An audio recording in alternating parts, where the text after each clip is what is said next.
ایسے لوگ ہیں جن کو یہ جاننے کی ضرورت ہے کہ خدا نے یرمیا سے حنانیہ سے کیا کہا کہ جا اور حنانیہ سے کہہ کہ خداوند یوں فرماتا ہے کہ تو نے لکڑی کے جوؤں کو تو توڑا پر ان کے عوض میں لوہے کے جوئے بنا دیے۔ پھر وہ شخص دیکھے گا جب وہ کسی شخص سے آزمائش سے گزرے گا، وہ سوچے گا کہ یہ کچھ نہیں ہے۔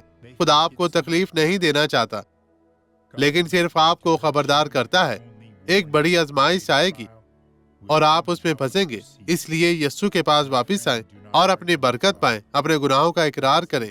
خدا آپ کو معاف کرتا ہے، وہ آپ کے لیے توبہ کے دروازے کھولتا ہے۔ خداوند آپ کو برکت دے۔ آئیں اب دعا کریں۔ باپ، میں ان لوگوں کے لیے دعا گو ہوں جو پوری دنیا میں ہمارے ساتھ اس عبادت کا حصہ ہیں۔ خداوند تو انہیں برکت دے، ہر طرح کی بدی، کمزوری، بیماری، مشکل پریشانی سے انہیں آزاد کر۔ جو توبہ کر رہے ہیں انہیں معاف کر اور انہیں برکت دے۔ ان کے گھرانوں کو خوشحالی عطا کر، یسوع کے نام میں اور آمین۔